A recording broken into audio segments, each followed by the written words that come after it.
this was not a U.S. decision targeting only Ghana.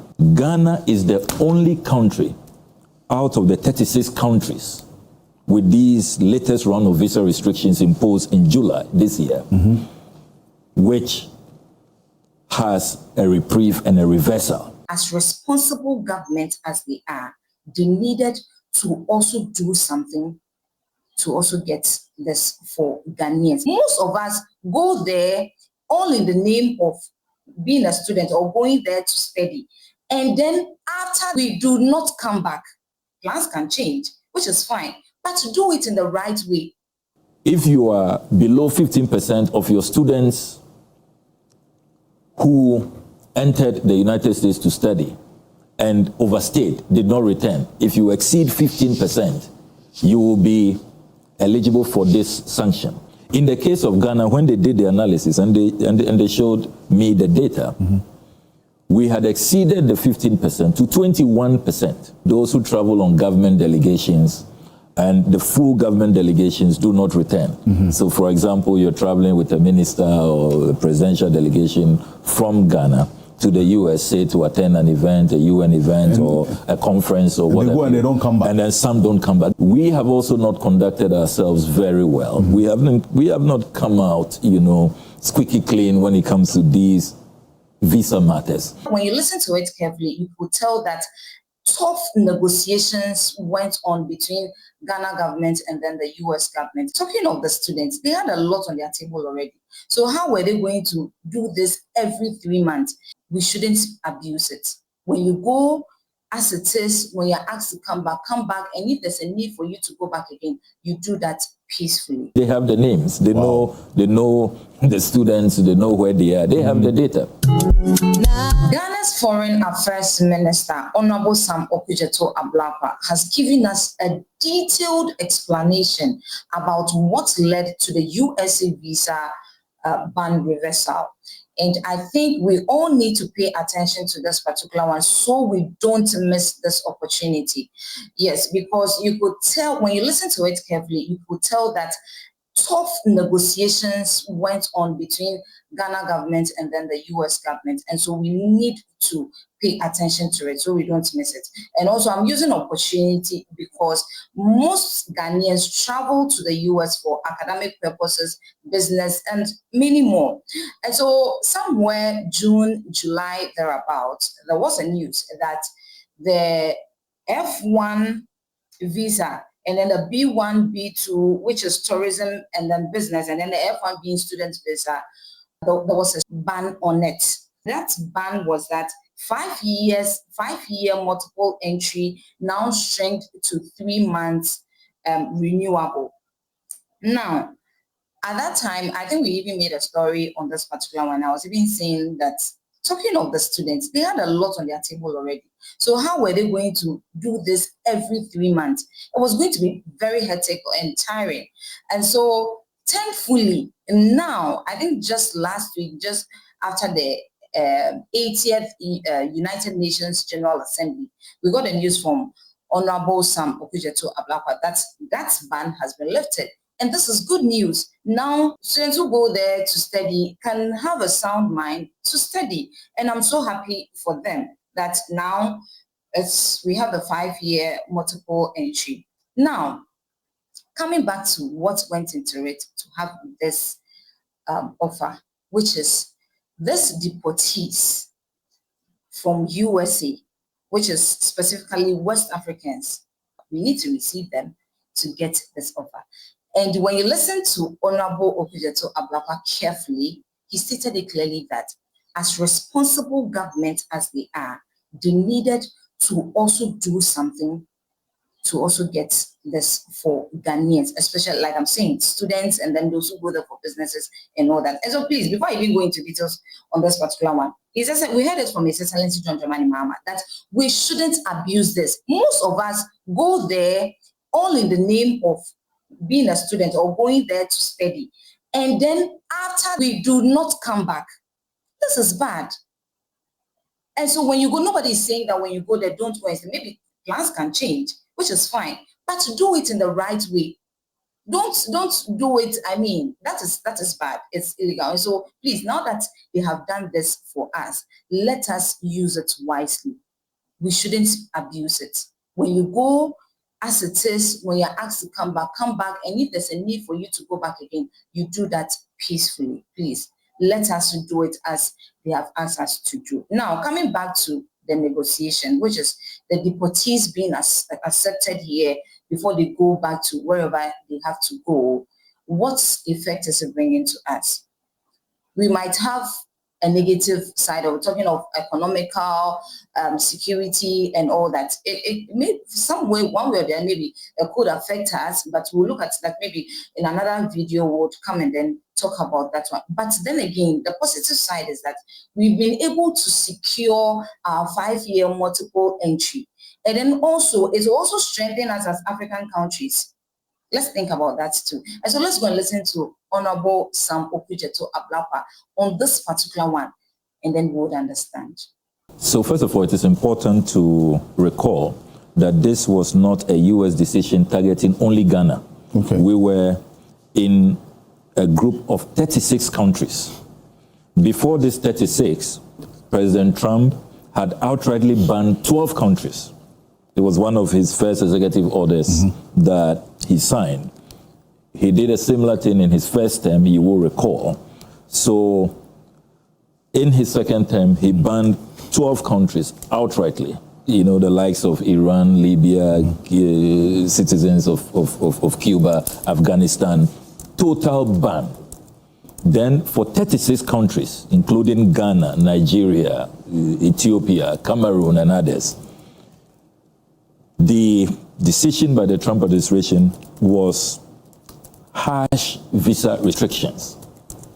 And it is important for us to acknowledge that as we speak, Ghana is the only country out of the 36 countries with these latest round of visa restrictions imposed in July this year, which has a reprieve and a reversal.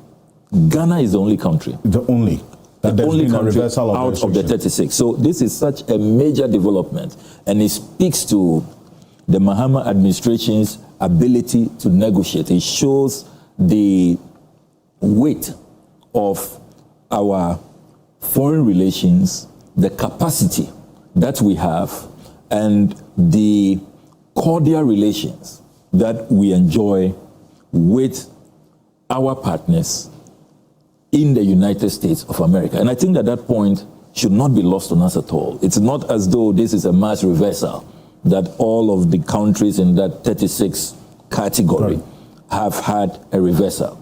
Only Ghana. Ghana becomes the only country so far out of the 36. So what led to this decision for these visa restrictions to be reversed? Great question. So the United States of America says, and it comes back to your earlier question, that in the case of Ghana,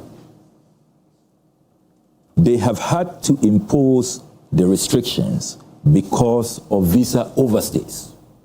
And they cite two main categories. They say that the worst offenders were those who travel to the United States on student visas to study in that country, and that after their studies, they do not return. They stay, and President Trump imposed a 15% threshold. So they did the analysis.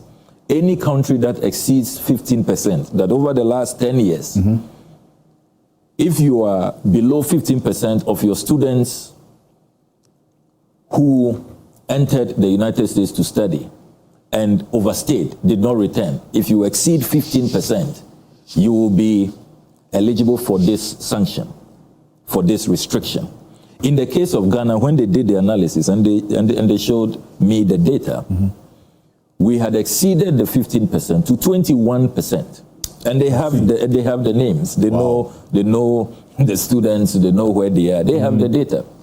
Then there was a second category of those who travel on government delegations, and the full government delegations do not return. So for example, you're traveling with a minister or a presidential delegation from Ghana, to the US, say to attend an event, a UN event or a conference or whatever. They go and they don't come back. And then some don't come back, which is really strange. And I don't think that we should tolerate this and accept this. So in a sense, over the years, we have also not conducted ourselves very well. We have not come out, squeaky clean when it comes to these visa matters. And that is why President Mahama has been urging, I have also been urging the Ghanaian traveling public that let us respect immigration laws, let us abide by the terms of our visas so that we don't create problems for everybody else. So a few people who will travel out and refuse to come, if you want to stay, there are processes to go through to legitimize your stay to be a permanent resident.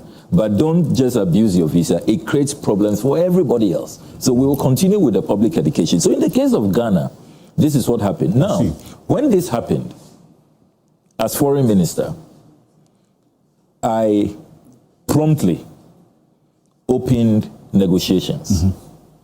You'll recall that I immediately flew to the State Department and sought audience with the Undersecretary of State for Political Affairs, Her Excellency Alison Hooker. The Secretary of State, Marco Rubio, asked that we engage her and that she was in charge of this matter. That was her schedule. Right. We commenced negotiations immediately. Now, we could have said that this new administration could have said that, look, this is not our doing. We have been told that this is a historical matter over a 10-year period of overstays. And people will probably have thought that we will engage in blame games. We didn't do that. We took responsibility, full responsibility, and on President Mahama's blessings, we decided to open negotiations. Now, let us remember that diplomacy is always about negotiations, always. Countries want things from each other. I want something from you. You also want something from me. So when we gave clear indication that Ghana is ready to negotiate, we will not accept this because within days, and this happened at such a difficult time, July, when students were preparing for the August-September, the new academic year. Yeah. And you know that because of language and the quality of education in the US, Ivy Leagues and all of that, we have a good number of Ghanaians who, continue to study in that country. So students were stranded, parents were worried, businesses were affected, seafarers. I received petitions from seafarers. It was affecting their jobs. So there was really no way that a foreign minister, a government, a president who cares about their people will just allow this and say that, look, it's not only Ghana, 36 countries, and so let's leave it. So I have told you that we initiated talks. We said that, look, we are a responsible government. We will not allow our people to suffer. Yes, you have told us that it's because of visa oversight. You've showed us the data. We will not leave it. We want to negotiate with you. So we want you to engage us. And then they said I could come over to the State Department, which I did. Now, in the course of the negotiations, the Americans said, okay, you want something from us. And I put other things on the table. That is not only the visa waivers. That was, remember that it was around the same time that he had also begun the tariff wars. 15% tariff on Ghana. Some say that we were quite lucky. And then we had AGOA. No clarity on whether AGOA will be extended or not after September. So we put all of these things on the table. Now, they said, okay, you have come to us with what you want. You want us to reverse the visa restrictions. You want AGOA extended. You want us to relook at the 15% tariff. We are also now dealing with immigration challenges. We have all of these people who are in prisons. We are holding them in various ICE facilities. So we want you to help us to deal with this issue. So I immediately consulted with President Mahama. Then there were cabinet discussions on the matter. Then Ghana said that, look, we are not going to accept Venezuelans, Mexicans, and all of this wholesale deportation all over the place. Within our ECOWAS protocols, our sub-regional legal regime, West Africans can travel without visas to West African countries. So we are going to make the case that, look, if you have some West Africans, in any case, we are not happy that our fellow compatriots are in this distress. They are being held up, they are in cages, they are being dumped elsewhere, places that they are not accustomed to, they don't have relatives, they can't integrate. So we will accept only West Africans under the principle of Pan-Africanism and regional solidarity. So that is how we amended, you know, the U.S. request. Because you notice that other countries are accepting people from just anywhere. We said that no, in the spirit of Pan-Africanism, we will accept West Africans, and we will make sure that these West Africans can safely move to their countries.